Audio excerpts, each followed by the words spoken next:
મારા વાલા પ્રિયો, ઈસુ ખ્રિસ્તના નામમાં હું તમને શુભેચ્છા પાઠવું છું. તમે કેમ છો? સ્વસ્થ છો ને? આ જગ્યા કેવી છે? ખૂબ જ સુંદર છે ને, સુખદ છે ને?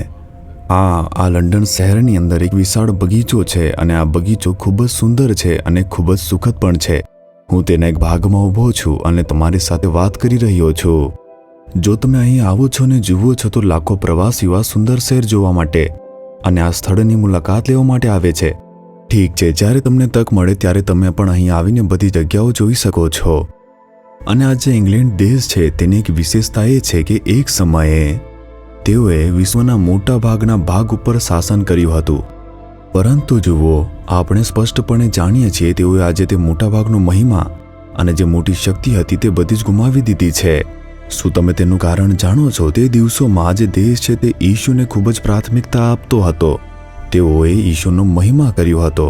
અહીંથી ઘણા બધા મિશનરીઓ વિશ્વના તમામ દેશોમાં તે ગયા હતા અને જે સુસમાચાર હતો તેનો પ્રચાર કર્યો, ઈશુનો પ્રચાર કર્યો. જ્યારે તેઓ પ્રભુને ભૂલી ગયા અને તેમનાથી વિમુખ થઈ ગયા તો આ દેશનો મહિમા, આશીર્વાદ અને શ્રેષ્ઠતા તે પણ વિમુખ થઈ ગઈ અને આજે તેઓ ઘણા નુકસાનનો સામનો કરી રહ્યા છે. આપણે તે પ્રત્યક્ષ રીતે જોઈએ છીએ. જો તમારું જીવન ઈસુ સાથે હોય તે એક આશીર્વાદ રહેશે.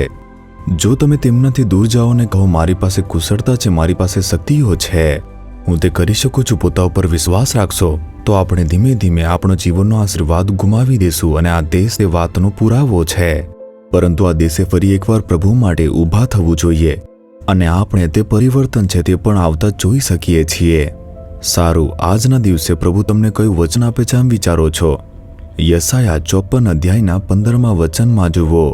પ્રભુ કહે છે, જેઓ તારી સામે મુશ્કેલી ઊભી કરશે તેઓ તારી આગળ હારી જશે. મારા પુત્ર, મારી પુત્રી, તમારે વિરુદ્ધ ભેગા થનાર એક ટોળું છે. તે તમારા ઘરમાં હોઈ શકે, તમારા નોકરીના સ્થળે હોઈ શકે, તમારો જે વ્યવસાય ચલાવો છો તે જગ્યાએ હોઈ શકે, તમે જ્યાં રહો છો ત્યાં હોઈ શકે અથવા તમારા ચર્ચમાં પણ હોઈ શકે છે. એક જૂથ છે જે તમારી વિરુદ્ધ ભેગા થાય છે. તે વિરુદ્ધ બોલવાની યોજના બનાવવા ભેગા થાય છે.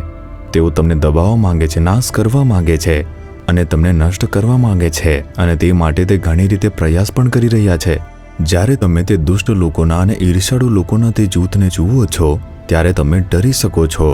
પરંતુ પ્રભુ કહે છે જે કોઈ તમારી વિરુદ્ધ ભેગા થાય છે તે લોકો તમારી સામે હારી જશે.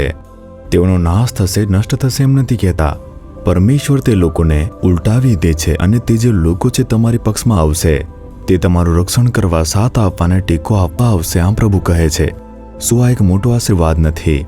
હું એક સમય સેવા માટે એક શહેરમાં ગયો હતો અને ત્યાં એક પરમેશ્વરના સેવક જે એક ચર્ચ ચલાવે છે, તેમનું ચર્ચ ખૂબ જ સારી રીતે વિકસી રહ્યું હતું અને બીજા એક ભાઈ, તે શહેરમાં રહેતા બીજા એક ભાઈ, તે ખૂબ જ સમૃદ્ધ હતા.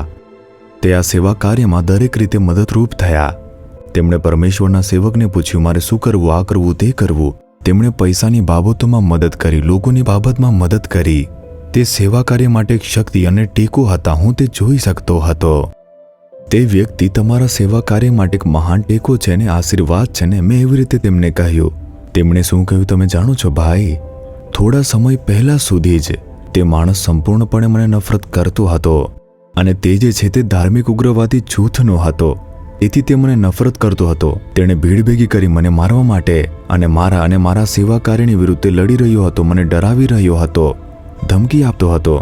તે મારી વિરુદ્ધ ઘણી બધી વાતો કરતો હતો, કાર્ય કરતો હતો. તેણે ઘણી રીતે અવરોધો ઊભા કર્યા હતા અને હવે તે જ માણસ મને ટેકો આપી રહ્યો છે અને મને મદદગારની જેમ બધું કરી રહ્યો છે, સેવા માટે બધું જ કરી રહ્યો છે. આમ તેમણે કહ્યું. આ બધું કેવી રીતે થયું? પરમેશ્વર તે તેમને મળ્યા, પરમેશ્વરે તેમને બદલી નાખ્યો. જેમણે મારી વિરુદ્ધ ઉઠીને મને નુકસાન પહોંચાડ્યું હતું તે હવે મારી પડખે ઊભા છે અને બધું જ કામ કરી રહ્યા છે. આ ઈશુએ કરેલો ચમત્કાર છે એમ કહ્યું. અને આ જ આ વચનનો અર્થ છે. જે કોઈ પણ તમારી વિરુદ્ધ ભેગા થાય છે તે લોકો તમારી સામે, તમારા પક્ષમાં આવશે. તેઓ તમારી પડખે ઊભા રહેશે અને તમને ટેકો આપશે.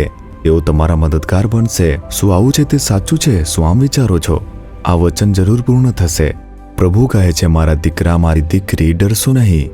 જે કોઈ તમારી વિરુદ્ધ ઊભા થાય છે, તમારા વિરુદ્ધ નષ્ટ કરવા માટે, ઉથલાવી નાખવા અને દબાવવા માટે કાવતરા કરતા રહે છે, તે જ લોકો તે તમારા પક્ષમાં આવશે અને તેઓ તમને ટેકો પણ આપશે. તે પરમેશ્વરના કારણે થશે. પ્રભુ તે કરશે, તે આજે જ કરશે, તમારા માટે કરશે. શું વિશ્વાસ કરો છો? જે પરમેશ્વરે આપણા માટે વધસ્તંભ પર પોતાનો જીવ આપ્યો, તે આપણા દુશ્મનોને આપણા મિત્ર બનાવશે. તે તમારા જીવનમાં થશે. તમે વિશ્વાસ કરો અને તેના માટે પ્રાર્થના કરો.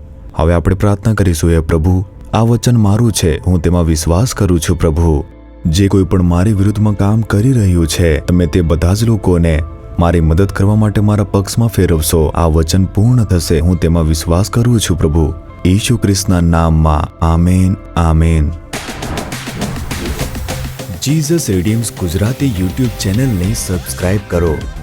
દરેક નવા કાર્યક્રમની માહિતી મેળવવા માટે બેલ આઇકન પર ક્લિક કરો.